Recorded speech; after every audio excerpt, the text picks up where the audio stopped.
भारत में हर व्यक्ति को उसका जीने का अधिकार है, उसकी प्रॉपर्टी खरीदने का अधिकार है।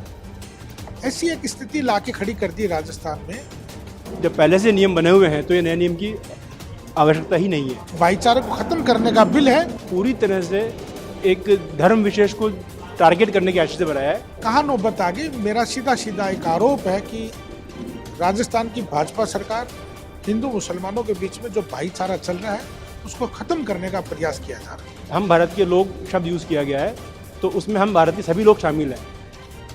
कोई पर्टिकुलर जाति समुदाय या लिंग नहीं लिखा गया, उसमें भारत के लोग कहा गया, उसमें महिलाओं को बराबर सम्मान दिया गया है। राजस्थान प्रदेश कांग्रेस कमेटी माइनॉरिटी डिपार्टमेंट की जिम्मेदारी होने के साथ राजस्थान की भारतीय जनता पार्टी ने बहुमत के आधार पर डिस्टर्ब एरिया बिल जो पास कराया है वो कानून के संविधान के लोकतंत्र के विरोध है, क्योंकि भारत में हर व्यक्ति को उसका जीने का अधिकार है, उसकी प्रॉपर्टी खरीदने का अधिकार है।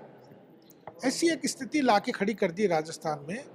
कहाँ नौबत आ गई। मेरा सीधा सीधा एक आरोप है कि राजस्थान की भाजपा सरकार हिंदू मुसलमानों के बीच में जो भाईचारा चल रहा है उसको खत्म करने का प्रयास किया जा रहा है। इसके विरोध में हमारे नेता प्रतिपक्ष सदन में नहीं थे, लेकिन हमारे पीसीसी चीफ कल मौजूद थे और उन्होंने चैलेंजिंग के साथ कहा कि ये भाईचारे को खत्म करने का बिल है। राजस्थान में 2028 में कांग्रेस की सरकार लौटेगी और इस बिल को हम खत्म करेंगे।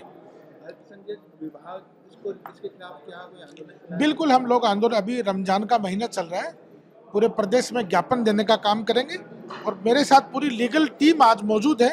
हम लोग इसको सुप्रीम कोर्ट में इसको चैलेंज करेंगे। कुल मिलाकर रमजान के मुबारक महीने के बाद ही इसके ऊपर आप कोई कार्रवाई नहीं, कार्रवाई तो अभी शुरू करें। लीगल टीम को हमने दे दिया कि इस पूरी स्टडी करो, क्योंकि इससे पहले भी भारतीय जनता पार्टी एक धर्मांतरण विरोधी बिल लेके आई थी, उसके खिलाफ हमने, हमारे यहाँ बौद्ध धर्म के डॉक्टर नरेंद्र बौद्ध साहब बैठे हैं, रजीज जैकब साहब बैठे हैं, इनसे भी हमने 2 PIL दाखिल करवाई थी और इस डिस्टर्ब एरिया बिल के खिलाफ भी हम सुप्रीम कोर्ट जाएंगे और वहाँ PIL दाखिल करेंगे। आधार हमारा संवैधानिक अधिकार रहेगा, जो राइट टू प्रॉपर्टी है। ऑलरेडी इसके ऊपर बिल बने हुए हैं। ट्रांसफर प्रॉपर्टी एक्ट प्रभाव में है, राजस्थान TP एक्ट जो है वो चल रहा है, काश्तकारी अधिनियम चल रहा है। जब पहले से नियम बने हुए हैं तो ये नए नियम की आवश्यकता ही नहीं है, फर्स्ट बात।